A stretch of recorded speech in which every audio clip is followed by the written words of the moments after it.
This is Signpost Forest, and it's in Watson Lake. And as I understand it, it was started by a GI who was in this area, and he just put up a sign with location, and it just started growing from there. And I have a video where it shows the number of signs that have grown over the years. You can actually buy a piece of wood and put one up yourself, but I only have a Sharpie. It would just wear off, so I don't feel like buying a piece and doing that, but just thought this was cool. Tons of signs from all over the world, and if you bring one, they'll let you put one up. So up there is even a hubcap and a pair of shoes.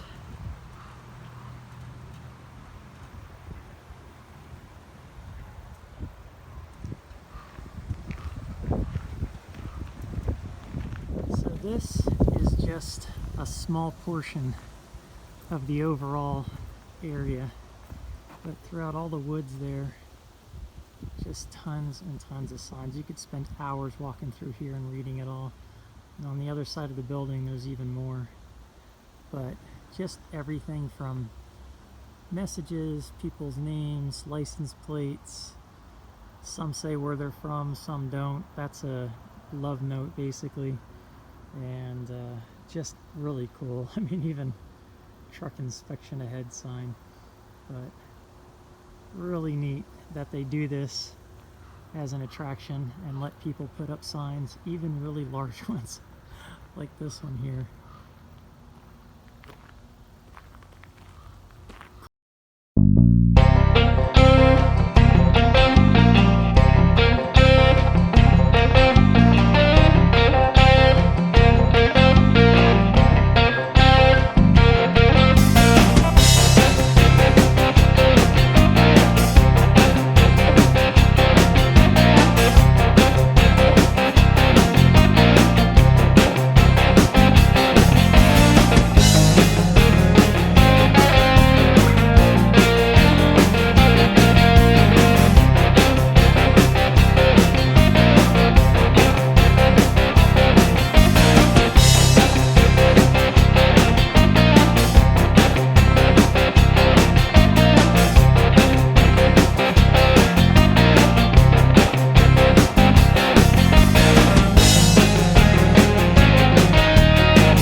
Well, while out there at the signposts, I saw a lot of people use pans. So I have not used this one on the trip at all, and it's just a cheap one, so I'm gonna engrave something in it and hang it up myself. Alright, so there you have it. It's just my initials because I am not spelling out my name. But Greensboro, North Carolina, 3340 miles southeast. So I'm gonna drill a hole, I think, right up in there, and then I don't want to really use the handle because it'll just fall off, so I'm gonna drill a hole in the top, and I've got my drill driver there, I've got my screws, and I'll just go find a place to set it up. Alright, it's starting to get windy and I'm starting to feel raindrops. Clouds are coming in. I just checked at the visitor center to make sure that I could hang the sign myself, and they said yes. And they even provide drill, screws, and all that stuff, but I already have it. So I'm going to carry that out with me. They just put up, they said 25 new posts, but I'll see if I can't find something, a bare spot somewhere around the way, and if not, I'll just put one up on the new post. So it's kind of cool. I'm glad I decided to do it and get my name and city up there. So let's go take a look. That is a spam cam for ammo. That's awesome. Use anything you have.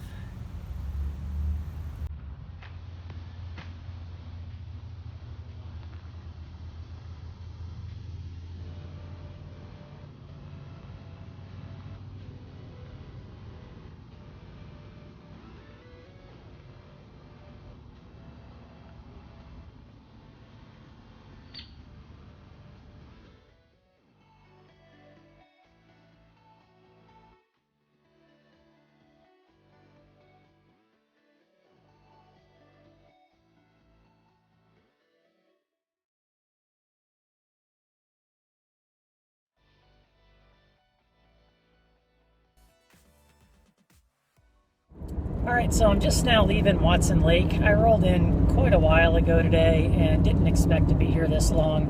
It's almost 4 o'clock and it's 280 miles to Whitehorse. So I've topped off all my water at the visitor center, topped off my gas. I should just barely make it all the way to Whitehorse, we'll see.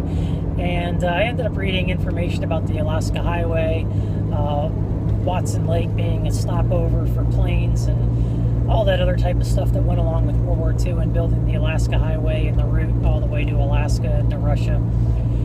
So it was all pretty interesting. And I just stopped at the Watson Lake Airport, which is just a tiny airport, but there's interpretive information there about that being the place where all the planes would come and go and, you know, all the weather that they had to deal with and everything. And I spent way too much time at the Forest Signpost area, making my own sign, walking around, looking at other signs, finding a place to put my sign. All that took way more time than I thought I would need, and I'm not going to make it to Whitehorse. So I'm definitely going to be stopping somewhere along the way, and I'll probably hit Whitehorse and check out that whole area and either spend the area in the night or keep moving through. I'll decide when I get there. I'm not going to try to guess that now. I didn't plan on spending this much time here, so who knows how much time I'm going to spend there. So that's pretty much it for the day. Really cool, really interesting. I really enjoyed just taking my time and looking through this.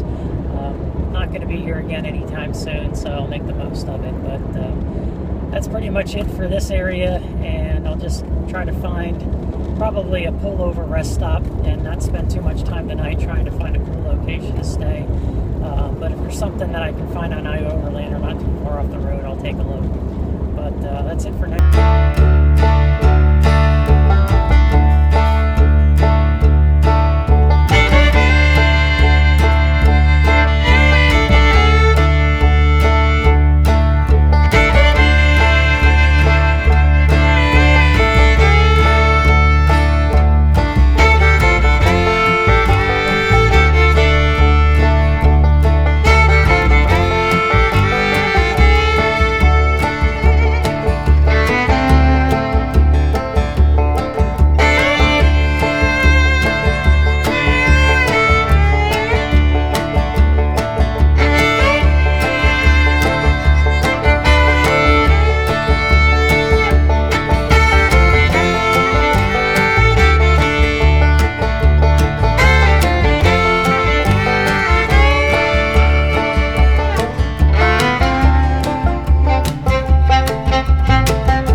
So it's about 6:30 and checking iOverlander and looking for side roads that go off the highway.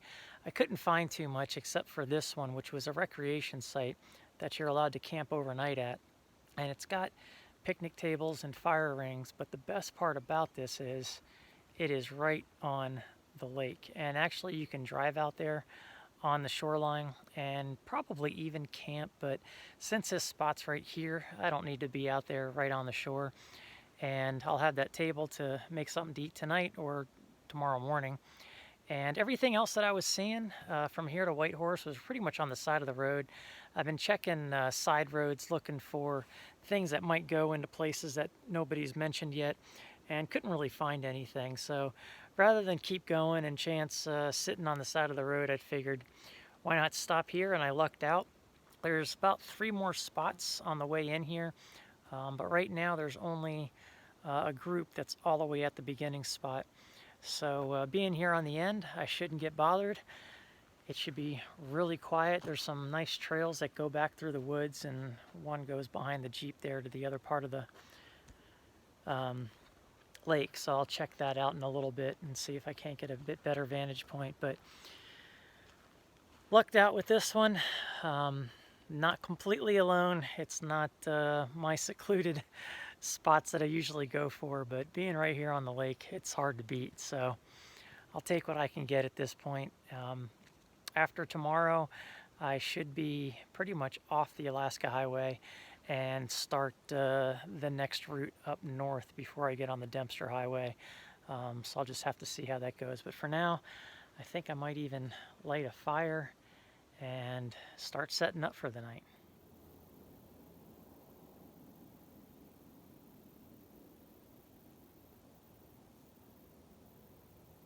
Somebody left this here on one of the trees, just hanging on a string.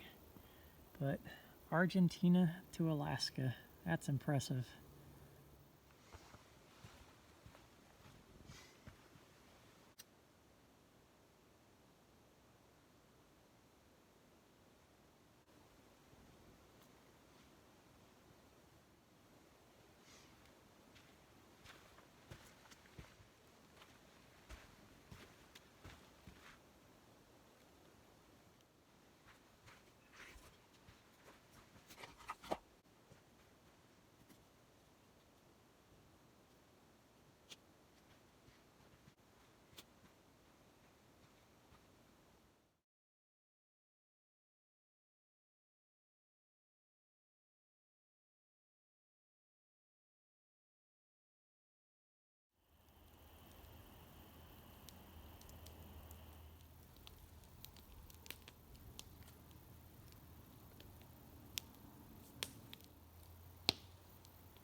All right, it's just after 8 o'clock. Got an earlier start than normal. Just made coffee, oatmeal. Ate the oatmeal overlooking the water there, which was nice. And I'm all packed up, so I'm gonna head up this trail just to check out the view on the other side. It is a nice, cool day. It rained off and on last night, which made for some really good sleep. And it let up by the time I got out of bed, so that was nice. And it's cool enough that my hands are actually a bit cold, so you can't beat that for the middle of August. So I'm gonna check out the view and head out. So last night there was just one guy from the first campsite who was out here on a boat. Not sure if he was setting traps, but he definitely wasn't fishing. But nice spot, relatively clean campsite. I don't know if it's visitors or the locals, but found some things that were kind of disturbing and disgusting off the main area where I was at, down some trails, but that's just how people are. So that's the view. Nice beach line all the way around this area at least.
Alright, so it's only about 10:15 and I've got 50 more miles to go before I get to Whitehorse. Other than fill up with gas, I'm also going to do a load of laundry while I can. The prices are reasonable here, I just checked them out. And I could do a load in Inuvik, but rather than let it pile up, I'm just going to do a load here. And then maybe I can get away with not having to do laundry again until I get to Alaska, we'll see. But I'll check out Whitehorse and just see what's around, stop at a convenience store, or if they have a Walmart, stop there and pick up a couple of little things. But once I get beyond Whitehorse, I'll have about 850 miles to go. Just check the weather, and it's not going to be that great while I'm there. I knew it would be cool or cold, but it looks like it's also going to be overcast and rainy while I'm there. We'll just see how it goes, but I'm going to enjoy it nonetheless. And right now the weather here outside of Whitehorse, it's kind of dark in some areas, cloudy, and I do see a little bit of blue sky. It's still a pretty drive. Not the most ideal conditions, but still enjoying it nonetheless. So I've got a lot of daylight to burn yet, and the weather's changing quite a bit every day, I've noticed, so maybe it will open up for me. It doesn't look like the rain's supposed to start in this area until tomorrow. But so I'm gonna just see how long it takes to get through Whitehorse. Camp somewhere on the other side. There's plenty of opportunities. I just checked on iOverlander, and maybe I can find something on my own, but we'll just see how that goes. But for now, it's just kind of taking care of business while I'm in Whitehorse. If I can find anything to read, I'll check out if there's any free museums, do that, and just press on afterwards.